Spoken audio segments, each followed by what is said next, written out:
I told you, do not bring that to my party. Gerald Anderson's God. voice sliced across the ballroom. 300 guests went silent. Dad, she's my wife. Your wife? A broke black nobody from the Bronx. A welfare case who cleans bedpans. You threw away everything I built for this. Patrice stood still. Mr. Anderson. Shut your mouth! You don't belong here. Ghetto trash in a borrowed dress. Patrice's hands trembled. She didn't look away. Get this filth out! Gerald pointed at the door. Tyler, you leave with her. You're not my son. No money, no name. Nothing! Tyler took Patrice's hand. Then I have no son. But no one in that mansion knew. A car had just pulled into the driveway. And everything Gerald Anderson had built was about to collapse. 6 hours before the gala, Patrice Shaw clocked out of a 12-hour shift at Mercy General Hospital. The pediatric ward smelled like antiseptic and apple juice. Fluorescent lights hummed above scuffed linoleum. A toddler with pneumonia had finally stopped crying around 4 in the morning, and Patrice had been the one holding his small hand until he fell asleep. That was the job. Not glamorous, not lucrative, but entirely hers. She walked to the parking lot in faded scrubs and worn sneakers. Her Honda Civic sat between two newer cars, a dent on the passenger door she kept meaning to fix.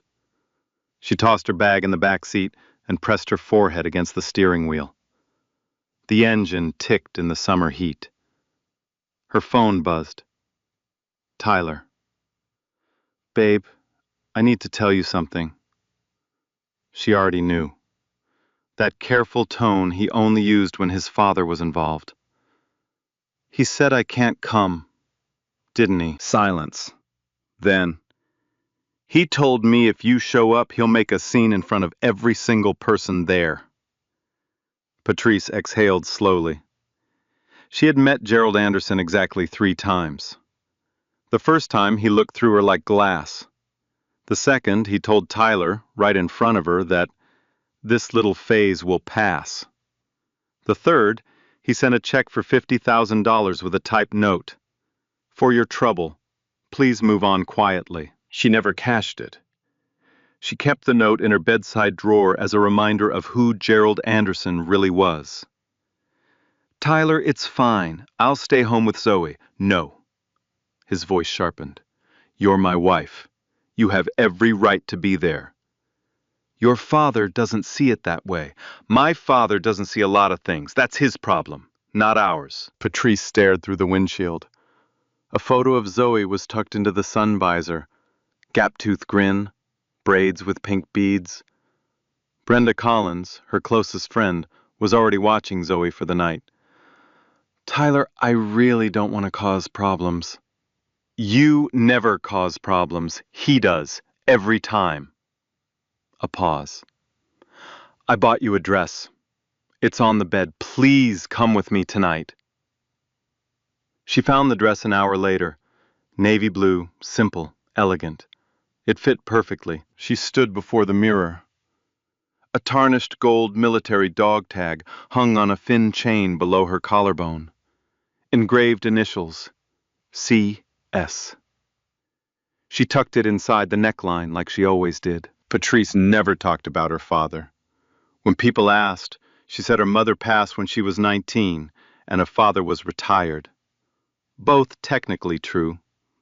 Her mother, Grace Shaw, had been a celebrated civil rights attorney. Her father retired from the United States Army as a 4-star general and currently served as chairman of Shaw Northfield Industries, the largest privately held defense contractor in America. But Patrice had decided long ago to build her life on her own terms. No shortcuts, no connections. Nobody would ever say she hadn't earned what she had. So she drove her dented Civic to a mansion worth more than she would make in 10 lifetimes and walked through the front door with her chin up. Meanwhile, Gerald Anderson was on his 3rd bourbon of the evening. The Anderson Capital Annual Gala was his masterpiece. 300 guests filled the grand ballroom of his Greenwich estate. Senators, hedge fund managers, defense contractors. Crystal chandeliers cast golden light across white orchid centerpieces. A string quartet played Vivaldi by the marble staircase. Waitstaff in black vests moved through the crowd with champagne on silver trays. Gerald greeted each guest with handshakes calibrated to rank. Firm for equals, brief for subordinates, non-existent for anyone beneath his attention. His wife Victoria glided through the room in a cream gown, whispering instructions to the event coordinator. Everything was flawless. Everything was under control. Then he looked toward the entrance. Patrice walked in. Tyler beside her, hand on the small of her back. The navy dress catching the chandelier light. Gerald's glass stopped midway to his lips, his jaw locked. Victoria reached for his sleeve. Gerald, not here. He was already moving. 300 guests, all watching, and Gerald walked straight toward the woman he despised, ready to destroy her in front of every one of them. What he did not know, what his guest coordinator had failed to mention, was that the last name on tonight's VIP list had confirmed just 20 minutes ago. Cornelius Shaw, Chairman, Shaw Northfield Industries. Table 1, the ballroom had been designed to impress. Vaulted ceilings with hand-painted pastoral scenes, Italian marble floors polished until they reflected the chandeliers like still water. The scent of orchids and cologne hung in the warm air. 300 of the most powerful people in the Northeast stood with champagne in their hands. Every single one of them watched Gerald Anderson cross that floor. His shoes clicked against the marble, sharp, deliberate. Like a countdown no one could stop. Tyler saw him coming. He stepped in front of Patrice. His hand found her elbow, not hiding her, shielding her. Dad, before you say anything, I told you. Gerald's voice was low, almost a whisper, but designed to carry. She was not welcome tonight. I gave you one instruction, and you defied me. In my own house, at my own event, in front of every person I know. She's my wife. She has every right. Right? Gerald's voice climbed, controlled, surgical. She has no rights in this house. No rights in this family, no rights in this room. She has no rights anywhere near me. He turned to Patrice, looked her up and down, slowly, the way a man inspects something he's decided to throw away. Nice dress. Who paid for it? Because you certainly didn't. Not on what they pay nurses at a public hospital. Patrice met his eyes. I'm not here to fight with you, Mr. Anderson. You're not here at all, that's the point. Gerald tugged each cuff with practiced precision. You were told this event is for people of a certain caliber. People with education, people with breeding, people with something to contribute to society, and you walked in anyway. Like you belong among these people. She does belong. Tyler's voice cracked. She belongs in the Bronx. Gerald raised one finger. In a welfare line. A second finger. Anywhere on earth except next to my son in front of people who matter. A third finger jabbed the air with each word.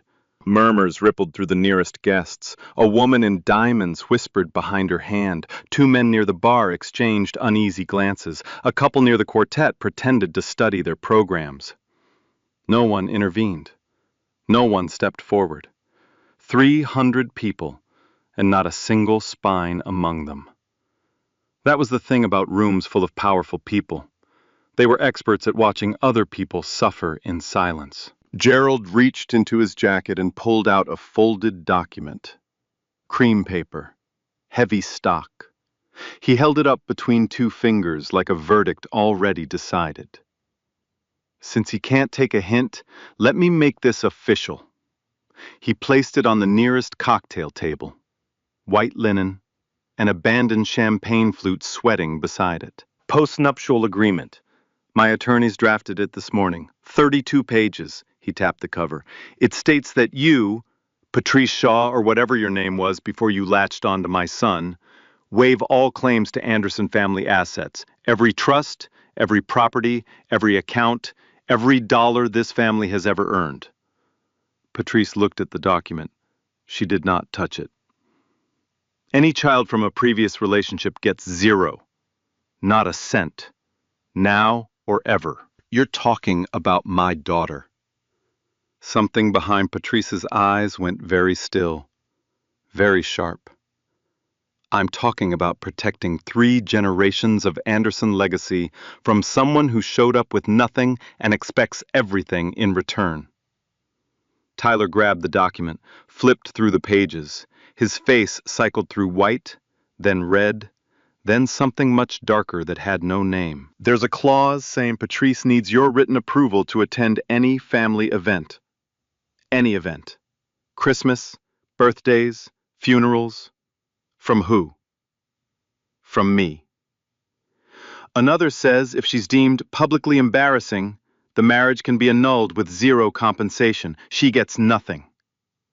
Who decides what's embarrassing? I do. Tyler stared at his father. His hands shook with rage. This isn't a legal document. It's a cage. It's a choice. Gerald clasped his hands behind his back.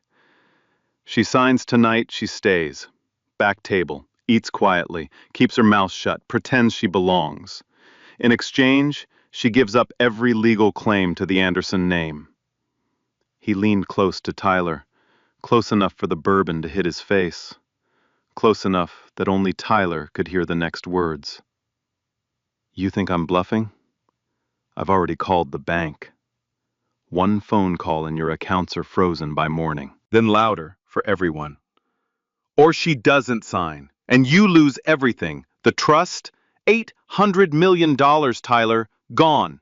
Your VP position, gone. The apartment I own, gone. Your inheritance, your future, your name. Everything you have ever known. He stepped back and spread his arms, addressing the entire room now. Let me be clear for everyone here tonight.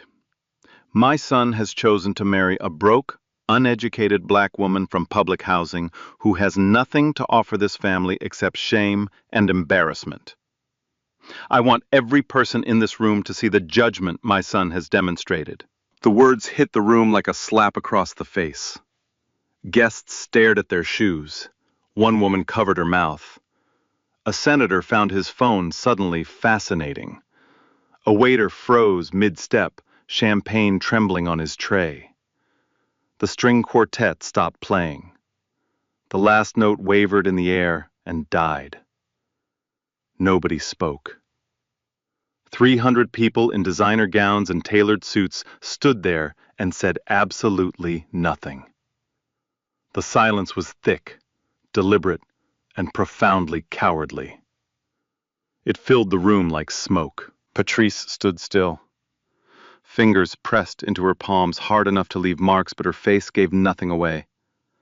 She had learned long ago, in hospital hallways, in waiting rooms, in every room where someone decided she didn't belong before she opened her mouth, that crying in front of people who want to see you break is the moment they win. She would not cry. Not here. Not for him. Not in front of these people who would tell the story at brunch tomorrow. Mr. Anderson. Her voice cut through the silence, quiet and clear. I graduated magna cum laude from Columbia School of Nursing. I have worked pediatric critical care for 6 years. I have never taken a dollar from your family, never asked for anything from anyone in this room, and I did not come here tonight to be humiliated. Gerald smirked, slow and deliberate. And yet here you are, being humiliated. Funny how that works. Guests near the back laughed. Short, nervous laughs, but laughs. The sound bounced off marble and landed on Patrice like thrown stones. Each laugh a small, ugly choice someone made in that moment. Tyler ripped the agreement in half. The sharp sound of tearing paper cut through the ballroom and silenced everything instantly.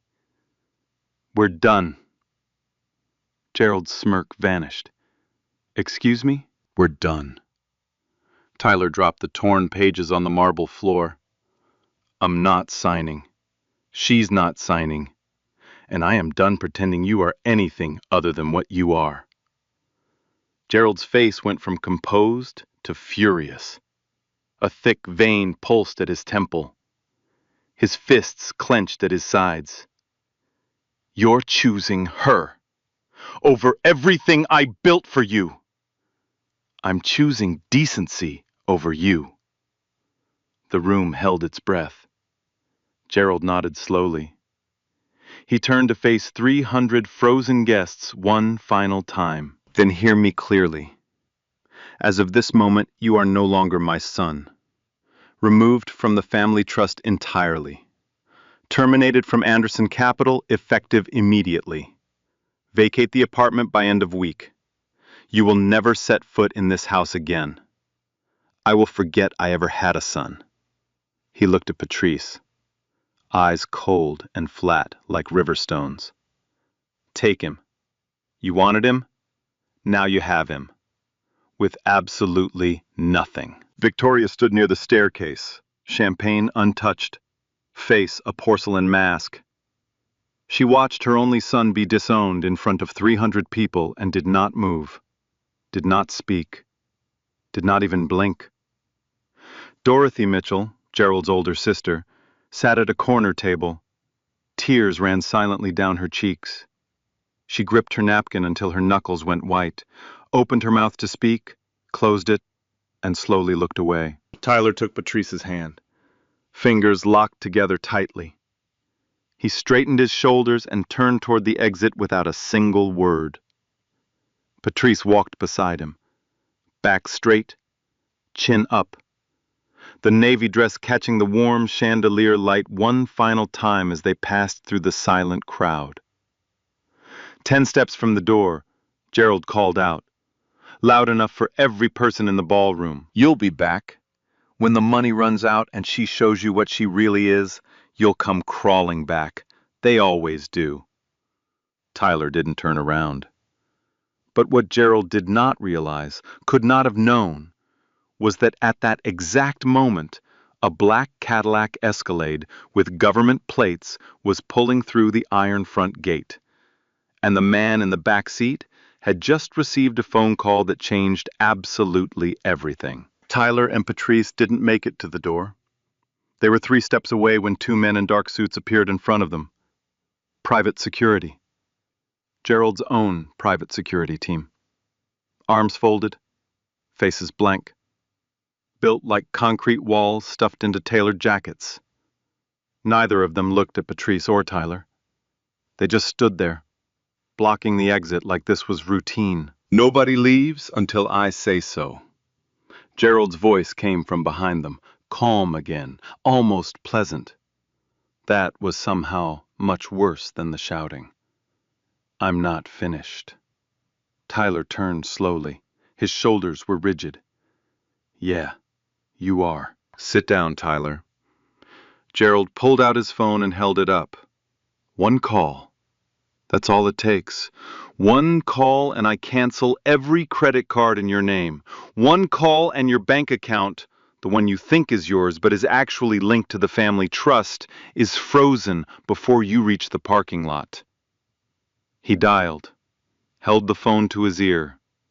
Never broke eye contact with Tyler, not once. He wanted his son to watch. "Richard, it's Gerald. Freeze Tyler Anderson's access to all trust-linked accounts, effective immediately." "Yes, all of them. I'll send written confirmation within the hour." He hung up, slid the phone back into his breast pocket with 2 fingers, and smiled the kind of smile that had no warmth in it whatsoever. "There, now you have nothing. No apartment, no car, no credit cards, no money for gas to drive that little Honda back to the Bronx." He looked at Patrice. "Congratulations. You married a penniless man. How does that feel? You came here with nothing, and now you're leaving with the same. Tyler's fist clenched. Patrice put her hand on his arm. A gentle pressure, firm but calm. A reminder that said everything without a single word. Don't. Not like this. Not here. Let us leave, Gerald. Patrice's voice was low and even. Gerald ignored her completely. He turned back to the room and raised his glass. I'd like to propose a toast. He waited until a few nervous guests raised their glasses, most out of reflex, not support. To my former son, Tyler, and his beautiful bride. May they enjoy their new life in poverty together. I hear the Bronx is lovely this time of year. Nobody drank. Not one sip. But nobody put their glass down either. The glasses just hung there in the air, suspended between cowardice and conscience. Harold Whitfield, Gerald's general counsel, stood near the bar with his phone in his hand. He had been reading something on the screen for the past 2 minutes. His face had gone the color of old paper. He looked up at Gerald, then at the front door, then back at his phone. He loosened his tie with one finger, swallowed hard, and said absolutely nothing. A young woman in a black cocktail dress, one of the junior associates from Anderson Capital, caught Patrice's eye from across the room. She mouthed 2 words. I'm sorry. Then she looked away quickly, because looking away was easier than actually doing something about it. That was 300 people in one single room. Senators, executives, lawyers, titans of industry. And the bravest thing any of them could manage was a silent apology mouthed from 20 feet away. Gerald wasn't done. He never was. Men like Gerald Anderson didn't stop when they had won. They stopped when they had destroyed. He walked to the cocktail table where the torn postnuptial agreement lay in pieces. He picked up the halves, held them up for the room to see. You see this? My son just tore up his future. 32 pages of protection for this family, ripped apart for a woman who brings nothing to the table except a nursing certificate and someone else's child. He dropped the pieces on the floor and stepped on them, ground them under his heel against the marble. That's what your marriage is worth to me. That's what your choice is worth. Less than the paper it was printed on. Victoria finally moved. She crossed the room to Gerald, her heels clicking in the silence, and placed one hand on his arm. Not to stop him, to stand beside him. To show the room exactly where she stood. Tyler, darling. Victoria's voice was smooth as cream and twice as cold. Your father is doing this because he loves you. One day you'll understand that. Tyler looked at his mother, really looked at her, and something behind his eyes broke. Not anger, not sadness, but the final snapping of a thread that had been stretched too thin for too many years. You stood there, Tyler said quietly. You stood there and watched him say all of that. Every word. And you didn't say a thing. Not one word to defend the woman your son loves. Not one word to defend your granddaughter. Victoria blinked. For a fraction of a second, something flickered across her face. Then it was gone. The mask slid back into place. Family is about sacrifice, Tyler. Sometimes the sacrifice is yours. No, Mom. Sometimes the sacrifice is your soul. Tyler turned his back on both of them. He walked toward the door, Patrice beside him. The security guards looked at Gerald. Gerald considered it for a moment, then waved one hand dismissively. A king granting permission to the banished. Let them go. They stepped through the heavy oak doors and into the foyer. The air was noticeably cooler here, almost startling after the suffocating heat of the ballroom. The noise of the ballroom faded behind heavy oak doors. Crystal wall sconces cast soft light across a Persian rug and a portrait of Gerald Anderson that hung above the staircase. Oil on canvas, 6 feet tall, a monument to his own self-importance. Patrice leaned against the wall. She closed her eyes. Her hands were still shaking. The tremor ran from her fingertips up through her wrists and into her shoulders. Adrenaline. Humiliation. The bone-deep kind of exhaustion that comes from holding yourself perfectly together in front of people who were actively, deliberately trying to tear you apart. Tyler stood beside her. He didn't speak for a long moment. When he finally did, his voice was raw and broken. "I'm sorry.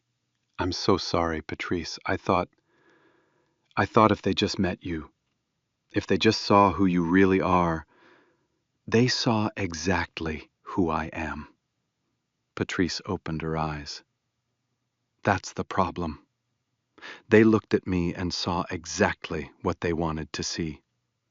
Nothing I said in there would have changed a single mind." Tyler pressed his forehead against the wall. "I have nothing now. He actually did it. He cut me off. You have me." Patrice's voice was soft. "And I have you. And we have Zoe. That's not nothing, Tyler. That's everything that matters." A long, heavy silence settled over them both. Then Tyler looked at her. "Should I call your dad?" Patrice hesitated. She touched the dog tag through the fabric of her dress. CS, her father's initials, warm from her skin. She had spent her entire adult life keeping her father's identity separate from her own. She had never once used his name to open a door, win an argument, or impress anyone. She had needed to know that everything she had was earned, that no one could ever say she was handed anything. But tonight was different. Tonight wasn't about impressing anyone. Tonight, a man had publicly degraded her, her daughter, her marriage, and her husband, and 300 people had watched and done nothing. Tonight was not about pride anymore. It was about something much bigger than pride. It was about justice. "I'll call him myself." Patrice reached into the small clutch she had been gripping all night and pulled out her phone. Her fingers were still trembling, but her voice would not be. 1 ring. 2 rings. Then a deep, calm voice. "Hey, baby girl." "Dad!" Her voice cracked for the first time all night. Just that one word, just his name. And everything she had held together for the past hour threatened to come undone. "I know," Cornelia said. "Tyler called me 20 minutes ago. I'm already here." "What?" "I'm in the driveway, sweetheart. I've been sitting here for 5 minutes trying to decide whether to come in politely or come in like a 4-star general." Patrice almost laughed. Almost. "And what did you decide?" "I decided I'm going to walk in there as a father. Because that's worse." The line went dead. Patrice looked at Tyler. Tyler looked at Patrice. Neither of them spoke. From outside, through the heavy front doors, they heard the sound of a car door closing. Then footsteps on gravel. Slow. Measured. Completely unhurried. The footsteps of a man who had walked into rooms far more dangerous than this one and walked out every single time. The front doorbell rang. One long, slow, deliberate chime that echoed through the marble foyer. And in the ballroom, Gerald Anderson was still smiling. Still performing. Still basking in the glow of his own cruelty, surrounded by 300 people who were too afraid to tell him he had just made the worst mistake of his life. He had no idea who was standing on the other side of that door. But he was about to find out. Very soon. Patrice opened the front door. Cornelia Shaw stepped inside. He was 60 years old, 6'3", and built like a man who had never stopped training. Silver hair, close cropped. A tailored charcoal suit. A small polished American flag pin on his lapel. No jewelry. No flash, just presence. The kind that made rooms go quiet without a single word. He looked at Patrice first, cupped her face with both hands and kissed her forehead. "You okay, baby girl?" Patrice nodded. If she spoke now, she would break. She wasn't ready to break yet. Cornelius looked at Tyler, extended his hand, held the grip an extra second. "You did the right thing in there. I'm proud of you, son." Tyler's eyes went glassy. He just nodded. Words weren't enough, and he knew it. Cornelius straightened his jacket, adjusted the flag pin on his lapel, looked toward the ballroom doors. The muffled sound of 300 voices filtered through the heavy wood. "Which one is he? You can't miss him." "Let's go correct that." His voice carried the calm of a man who had made decisions that changed the course of wars. This was nothing. He pushed open the ballroom doors. Both of them. Wide. The sound cut through every conversation like a blade. 300 heads turned. The string quartet stopped mid-note. Cornelius Shaw walked into that ballroom the way a 4-star general walks into a Pentagon briefing. Unhurried, deliberate. Every step communicating one thing: I am not here to ask permission. Gerald was near the bar, bourbon refreshed, laughing with a hedge fund manager about something that wasn't funny. He glanced toward the entrance. His laugh died in his throat. He recognized the face immediately. Not from family photos, not from Patrice. From the Pentagon Procurement Gala 2 years ago, where Gerald had waited 45 minutes just to shake this man's hand. From the cover of Defense Weekly. Shaw Northfield secures $6.2 billion in federal contracts. From the framed photograph in Harold Whitfield's office. Cornelius Shaw beside the Secretary of Defense, both men holding the kind of power that made Gerald's fortune look like pocket change. Gerald's face drained of color in stages. First the bourbon flush faded, then the confidence left his jaw, then his eyes went wide with the first horrible spark of recognition. Cornelius crossed the floor. The crowd parted without being asked. They didn't know who he was. But every person in that room knew what authority looked like when it walked toward you. He stopped directly in front of Gerald, close enough that Gerald had to look up to meet his eyes. "Gerald." The voice was deep, unhurried, and carried to every corner of the silent room. "We've met before. Twice. Once at the Pentagon Gala, where you waited 45 minutes to introduce yourself to me. Once when your office called mine 3 times in 1 week begging for a contract extension." Gerald's mouth opened. Nothing came out. His bourbon hand trembled visibly. A drop of whiskey slid over the rim and landed on his polished shoe. Harold Whitfield by the bar closed his eyes. He had known for 20 minutes. A Google alert. Shaw Northfield chairman confirms attendance at Anderson Capital Gala. He hadn't warned Gerald. Lawyers always know when to build distance from a sinking ship. Cornelius continued. He didn't raise his voice. He didn't need to. The absolute silence of 300 people did the work for him. "My daughter. The woman you called ghetto trash. The woman you called filth. The woman you ordered removed from this room is Patrice Elaine Shaw. My only child. A magna cum laude graduate of Columbia. A pediatric critical care nurse who has saved more lives in 1 year than everyone in this room combined.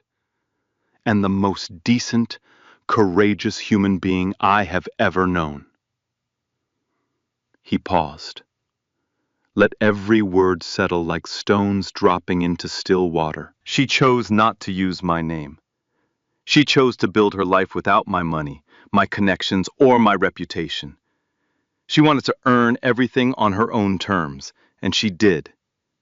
Every single thing she has, she earned with her own hands. Cornelius reached into his jacket, pulled out a single business card, cream-colored, heavy stock. He placed it on the bar in front of Gerald with 2 steady fingers. Gerald looked down at the card. Cornelius A. Shaw, Chairman, Shaw Northfield Industries. The same Shaw Northfield that held a $3.2 billion defense contract with Anderson Capital Holdings. The contract representing 40% of Anderson Capital's annual revenue. The contract that, if pulled, would collapse Gerald's company like a house of cards in a hurricane. Gerald's knees buckled. He grabbed the edge of the bar with both hands to keep himself standing. The bourbon glass slipped from his fingers and shattered on the marble floor. Sharp and final, like a gavel coming down on a verdict that could never be appealed. 300 guests stood in absolute silence. Nobody moved. Nobody breathed. Nobody dared. The room smelled of spilled whiskey and the unmistakable scent of a man's world falling apart. And Cornelius Shaw stood perfectly still, watching Gerald Anderson realize, in front of every single person who mattered to him, that the woman he had just tried to destroy was the daughter of the man who held his entire world in the palm of his hand. The silence lasted 6 full seconds. In a room of 300 people, 6 seconds feels like an hour. Then Gerald moved. He had to. Standing still meant accepting what had just happened. He released the bar, straightened his jacket with hands that wouldn't stop shaking, tried to reassemble the mask. The CEO mask. The patriarch mask. But it wouldn't fit anymore. It had shattered alongside the bourbon glass. General Shaw. Gerald's voice came out thin, reedy. A voice no one in that room had ever heard from Gerald Anderson before. Small, uncertain, afraid. There's been a terrible misunderstanding. I had no idea. No idea? Cornelius didn't blink. You had no idea she was someone's daughter? Or you assumed no one who mattered would ever find out how you treat people you consider beneath you? The things I said, they were in the heat of the moment. Family emotions run high. You drafted a 32-page legal document this morning. Cornelius's voice was quiet and devastating. You positioned security at the exits. You froze your son's accounts with a phone call. That is not the heat of the moment. That is premeditation. The room was so quiet you could hear ice melting in abandoned drinks. Gerald tried again. He stepped forward, one hand extended in a gesture that was meant to look collegial, but came across as desperate. Cornelius, surely we can discuss this privately. There's no reason for this to affect our business. Shaw Northfield and Anderson Capital have a long, productive history. You're right. We do. Cornelius looked at the hand. He did not take it. He let the hand hang in the air between them, unanswered. And that history ends tonight, unless I hear something in the next 60 seconds that convinces me you are not the man you just showed this room you are. Gerald's hand dropped. His eyes darted around the ballroom, searching for an ally. He found nothing. 300 faces looked back with expressions ranging from pity to disgust. Not one person stepped forward. Victoria walked to Gerald's side. She turned to Cornelius with a practiced smile. General Shaw, perhaps we can arrange a meeting next week. Once cooler heads, Mrs. Anderson. Cornelius cut her off. I watched you stand by a staircase and say nothing while your husband humiliated my daughter and disowned your son. Do not speak to me about cooler heads. Victoria's smile crumbled like wet plaster. Cornelius pulled out his phone, dialed. The room heard every word. Andrew, it's Cornelius.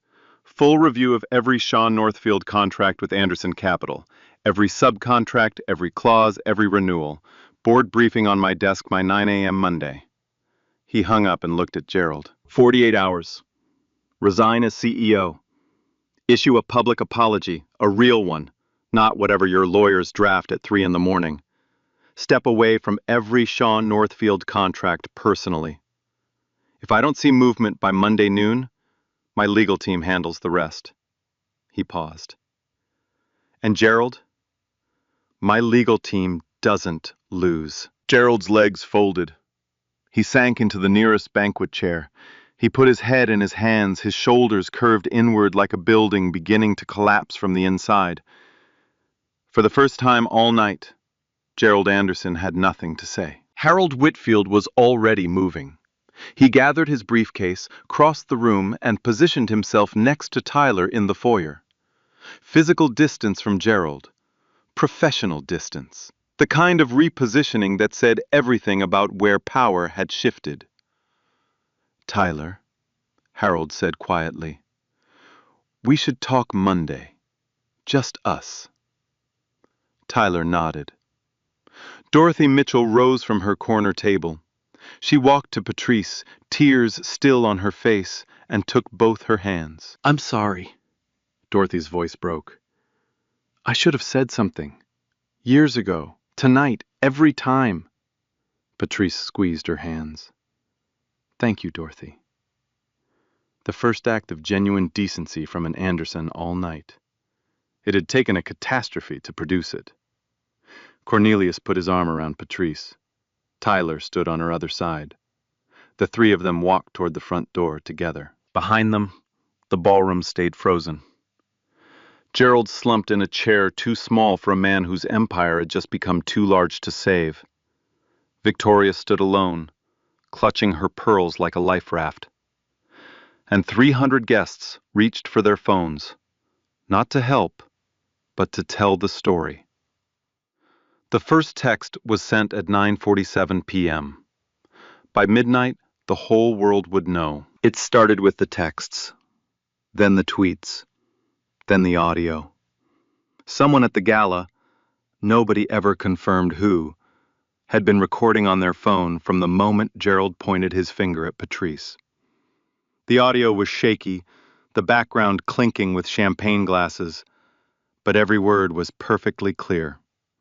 Gerald's voice, sharp and unmistakable, calling Patrice ghetto trash, calling her filth, ordering her removed from the room, disowning his own son in front of 300 witnesses. The clip hit social media at 11:14 p.m. By 2 in the morning, it had 6 million views. By sunrise, it was playing on every major news network in America. Cable news ran it on loop. The headline that stuck came from Nathan Brooks, an investigative journalist who had been chasing corporate discrimination stories for a decade. His piece ran in the Washington Herald at 7 a.m. Monday morning. Anderson Capital CEO caught on audio, racist tirade against son's wife. But she's the daughter of defense giant Cornelius Shaw. The article didn't just cover the gala. Brooks had been working sources inside Anderson Capital for months, and the audio gave him the opening he needed. Former employees came forward, 6 of them, all black, all with stories. One described being passed over for promotion 3 times, despite having the highest performance metrics in her entire department. Another described Gerald referring to the company's diversity initiative as window dressing for the liberals during a closed-door board meeting. A third provided internal emails, actual company emails, in which Gerald instructed HR to prioritize cultural fit, which was code for something very specific and very illegal. The 2018 discrimination lawsuit resurfaced. It had been settled quietly for an undisclosed sum with a strict non-disclosure agreement. But the audio from the gala made the NDA legally questionable, and 2 original plaintiffs announced they were prepared to testify again. Anderson Capital's stock opened Monday morning down 14%. By close of trading Tuesday, it had dropped 22%. Institutional investors, pension funds, university endowments, sovereign wealth funds, began pulling out. Not because they suddenly developed a conscience, but because toxicity is bad for quarterly returns. The board of directors called an emergency session Tuesday evening. 9 members voted to demand Gerald's immediate resignation. 2 abstained. Both were Gerald's personal appointees, and even they couldn't bring themselves to vote in his defense. The resolution passed unanimously on the second ballot. Shaw Northfield Industries issued a formal statement Wednesday morning. 3 paragraphs written with the precision of a legal weapon. Shaw Northfield Industries is conducting a comprehensive review of all contractual relationships with Anderson Capital Holdings. We do not engage in business partnerships with organizations whose leadership demonstrates conduct incompatible with our core values of equality, dignity, and inclusion. Further decisions will be announced following the completion of our review. 3 other major defense clients followed Shaw Northfield within 48 hours. Total contracts frozen, $5.1 billion. Anderson Capital's entire operational model depended on those contracts. Without them, the company wasn't just shrinking. It was hemorrhaging from every artery. Gerald's personal attorney, Douglas Crawford, advised him to resign immediately. Gerald resisted for 24 hours. He sat in his study in the Greenwich mansion, calling board members one by one, trying to negotiate, threaten, or charm his way back to control. Nobody answered. Every single call went to voicemail.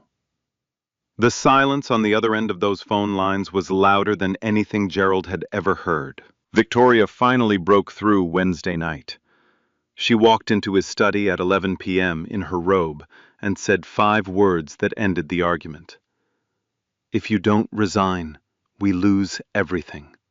The estate, the accounts, the name, all of it, Gerald." He resigned Thursday morning. The public apology was recorded in his home office. Navy suit, flag pin, a detail that did not go unnoticed, given that Cornelius Shaw had worn the same configuration 3 nights earlier at the gala. Gerald read the statement from a teleprompter with the enthusiasm of a man reading his own obituary. "I deeply regret the hurtful and inappropriate remarks I made at the Anderson Capital annual gala. My words do not reflect the values of Anderson Capital or the Anderson family. I take full responsibility and am committed to learning and growth." The internet responded the way the internet always responds to insincere apologies. Comment sections were merciless. "He's sorry he got caught. This isn't remorse, it's damage control. Learning and growth? Sir, you're 62. A meme of Gerald's face superimposed on a collapsing building circulated for weeks. The EEOC opened a formal investigation into Anderson Capital's hiring and promotion practices the following Monday. A class action lawsuit was filed 2 weeks later by 6 former black employees. Allegations? Systemic racial discrimination in hiring, promotion, compensation, and workplace culture spanning more than a decade. Damages sought? $85 million. Gerald was quietly removed from 3 corporate boards. 2 nonprofits asked him to step down from their advisory councils. His country club membership was placed under review. In Greenwich, the polite equivalent of being told to never come back. Tyler was offered the interim CEO position by the board. Conditions? A complete overhaul of diversity and inclusion policies, an independent audit of hiring practices, and establishment of a minority business incubator. Tyler accepted on one condition of his own, that Patrice would have no involvement in the decision.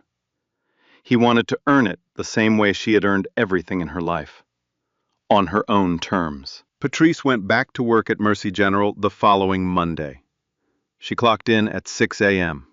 She put on her scrubs. She held a 9-year-old boy's hand until he fell back asleep after surgery.